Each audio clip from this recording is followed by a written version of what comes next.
안녕하세요. 주식의 소리의 애소리입니다. 네, 오늘은 5월 2주차 일정상 가운데에 딱 끼어있는 바이오 비주 내용 같이 한번 살펴보도록 하겠습니다. 다 좋은데 그냥 일정이 정말 너무 아쉬워요.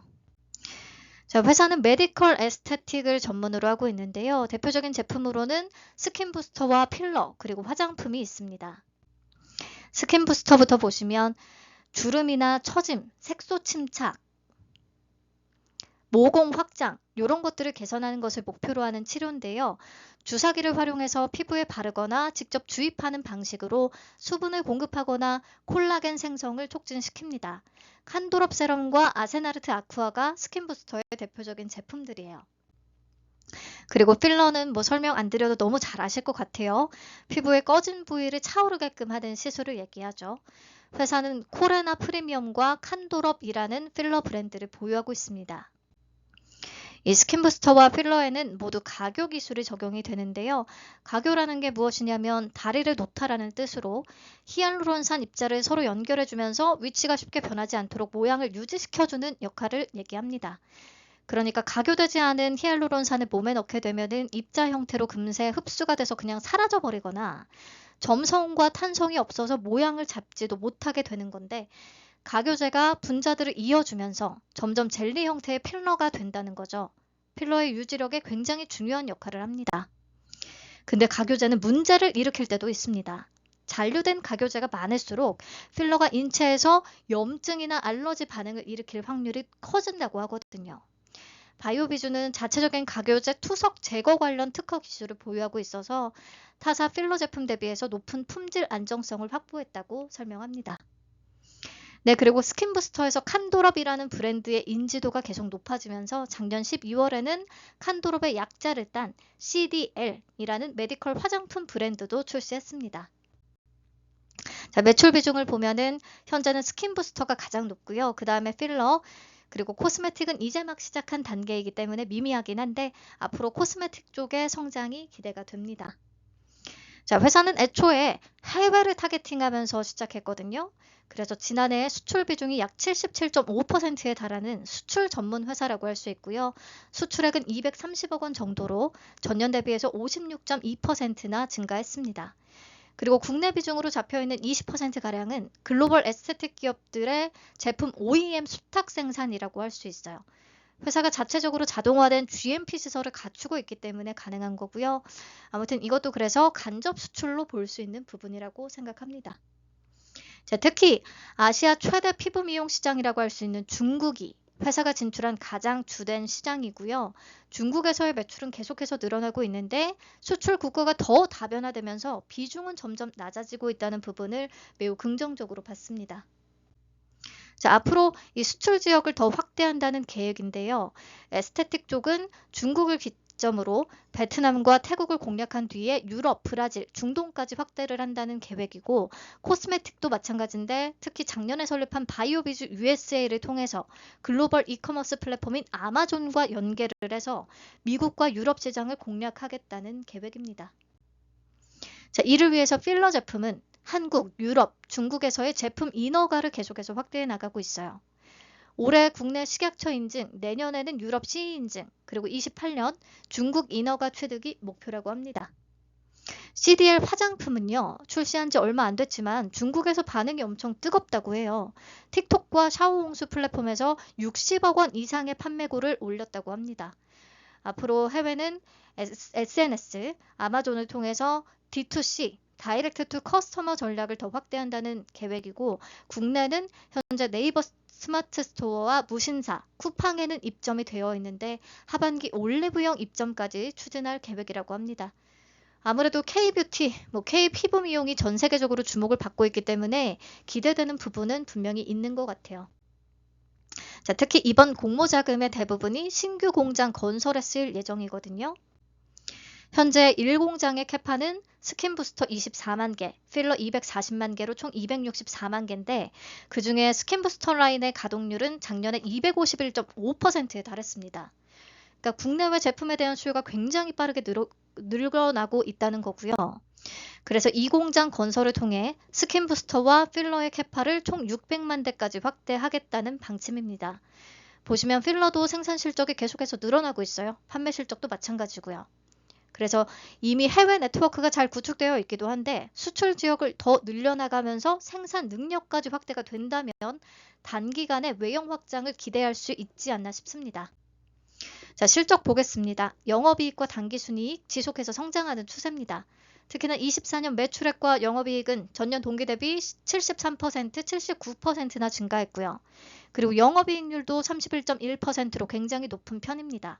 이게 상품 매출보다는 자체 제품의 매출 비중이 늘어나면서 매출 원가율이 낮아진 덕분인 것 같아요. 그래서 실적이 매우 탄탄하다라는 거 확인했고요. 그리고 정정신고서를 통해서 25년 1분기 가결산 실적을 공개했는데요. 매출액 114억 원, 전년 온기 실적의 3분의 1 수준을 이미 해놨고 전체적으로 지난해 이상 실적을 기록 중인 것으로 파악이 됩니다. 견조한 성장세를 이어가고 있다 확인할 수 있었어요. 네, 다만 모기업인 청담글로벌이 코스닥에 상장을 한 상장사이기 때문에 중복 상장에 대한 논란이 계속 제기가 되고 있긴 한데요. 회사 측은 청담글로벌은 뷰티 이커머스 유통기업이고 바이오비주는 직접 메디컬 에스테틱 제품들을 생산하고 판매한다는 점에서 사업 영역 자체가 다르기 때문에 그동안 문제가 됐던 물적 분할과는 다르다라는 입장입니다. 그러니까 청담글로벌에서 유망한 사업 부문을 떼어내서 상장을 따로 시키는 건 아니라는 얘기인 거죠. 그래서 제 생각에는 이 문제로 인해서 바이오비주가 시장에서 제대로 된 가치를 평가받지 못할 이유까지는 전혀 없는 것 같고요. 공모 청약을 해서 상장일에 수익 실현하는 데에는 문제가 없다고 봅니다. 모기업 주주들 입장에서는 좀 불편할 수 있겠지만요. 네, 넘어가서 종목가 산정 내역 보겠습니다. 비교 기업으로는 필러나 화장품 관련주들 선정을 했고요. 24년 온기 실적 기준 평균 PER은 25.51배가 나왔습니다. 자, 주당 평가가액은 24년 당기순이익에 비현금성 비용인 전환권 부채 평가 손실 약 9억 원을 더한 조정순이익 81억 원을 기준으로 산출을 했고요. 13,342원이 나왔습니다. 자, 여기다가 할인율 39.67%에서 31.42% 적용, 최종적으로 밴드는 8,000원에서 9,100원을 제시한 거예요. 24년 과거 실적 기반으로 산출한 것을 고려하면 할인율은 좀 높은 편이라는 생각이 듭니다. 자, 그럼 수요 예측 결과 바로 이어갈게요. 경쟁률은 1094.25대 1, 2466개의 기관이나 참여했습니다. 참여 건수가 2,400건을 넘겼기 때문에 과거의 나우로보틱스나 한테급이었다 보시면 될 것 같아요. 그리고 신청 가격 분포표를 보시면 가격 미제시를 제외하고는 참여 기관 전부 다 상단 이상을 써냈다 보시면 됩니다. 그래도 요즘에 초과를 써내는 기관이 아주 많진 않고요. 그래서 공모가는 상단이 9,100원에 확정이 된 거죠. 혹시나 초과해서 만원을 넘기게 되면 어쩌나 했는데 참 다행입니다. 확약은 건수 기준으로 10.14%, 수량 기준 12.48%를 기록합니다. 이 정도면은 나우로보틱스와 비슷한 수준이거든요. 확약은 조금 있는 편입니다. 최근의 종목들하고 비교를 했을 때. 그래서 수요 예측 결과는 종합적으로도 좋았다. 자, 공모 개요 다시 확인하시죠. 공모가가 9,100원에 확정이 되면서 공모 금액은 273억 원, 시가총액은 약 1,369억 원의 사이즈로 등장을 합니다. 청약은 8일부터 9일까지, 환불이 또 4일이나 걸리고요. 상장은 5월 20일 단독으로 예정이 되어 있습니다. 대신증권에서 주관했고 최소는 20주예요. 자, 신주 모집 100%로 진행되고요. 우리사주 조합에는 9만 주를 배정했는데요. 직원 42명 기준 1인당 평균 배정 금액은 약 2천만 원 정도입니다. 다 소화가 된다면 긍정적이죠. 상장일 유통물량 체크하겠습니다. 주식 총수의 28.16%에 해당하는 423만 7,179주는 상장 당일에 잠재적으로 풀릴 수 있는 매도 물량이 되겠습니다. 금액으로는 약 386억 원 정도로 부담이 없는 사이즈긴 하고요. 기존 주주의 비중은 31.32%, 이것도 부담 없는 수준이긴 합니다.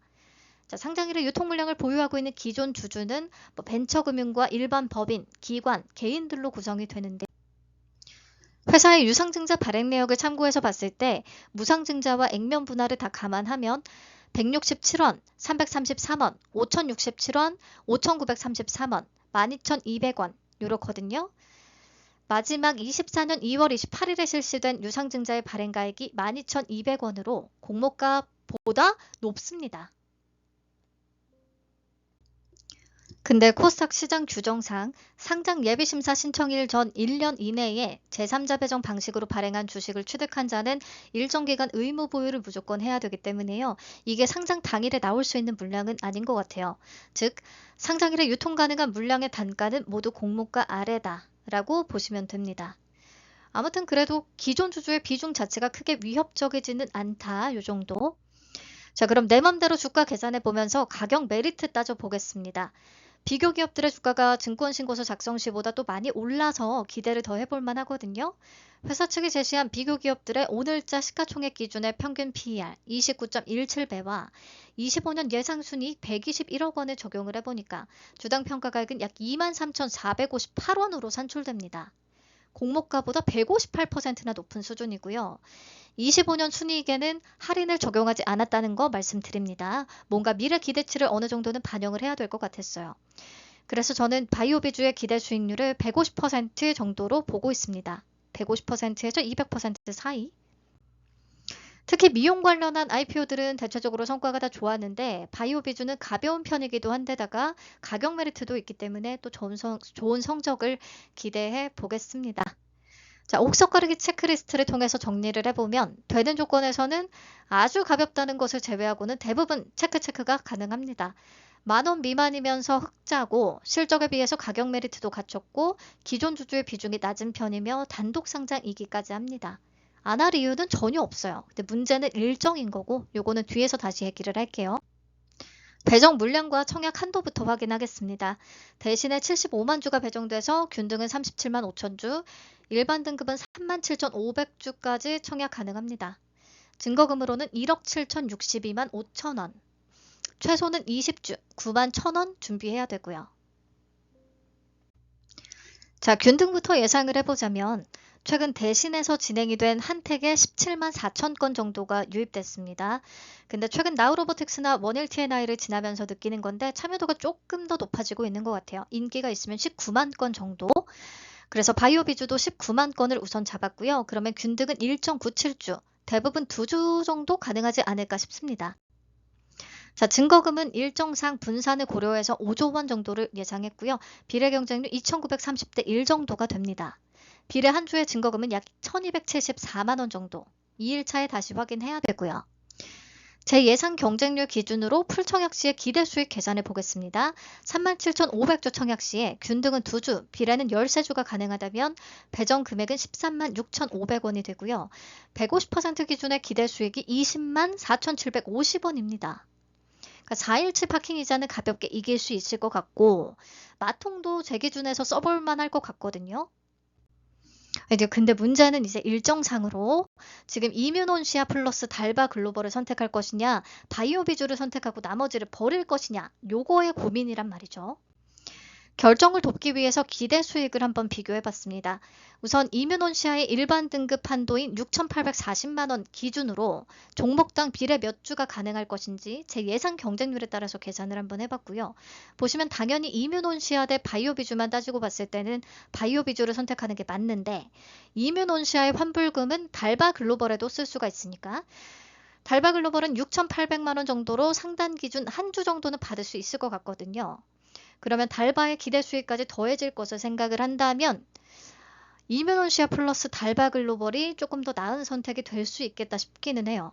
근데 혹시 다들 이뮤논시아 플러스 달바 글로벌을 선택해서 생각보다 바이오비주의 경쟁률이 더 약해진다면 바이오비주의 기대 수익이 더 커질 수는 있습니다. 아이고, 머리 아프네요. 그래서 우선 저는 이뮤논시아 플러스 달바 글로벌에 있는 자금을 다 최대한 활용을 하고 바이오비주는 환불 4일이지만 대출을 활용할 예정입니다. 좋은 것들끼리 붙어서 왜 이래야 되나 정말 얄궂네요. 일정이 진짜. 자, 8일에 달바 글로벌의 수요 예측 결과가 4시 이전에 발표가 된다면 이뮤논시아 청약 마무리하면서 다시 한번 말씀을 드리도록 하겠습니다. 감사합니다. 도움되는 정보였다면 구독과 좋아요 부탁드려요. 주말 잘 보내시고요. 다음 주에 건강히 다시 만납시다. 안녕.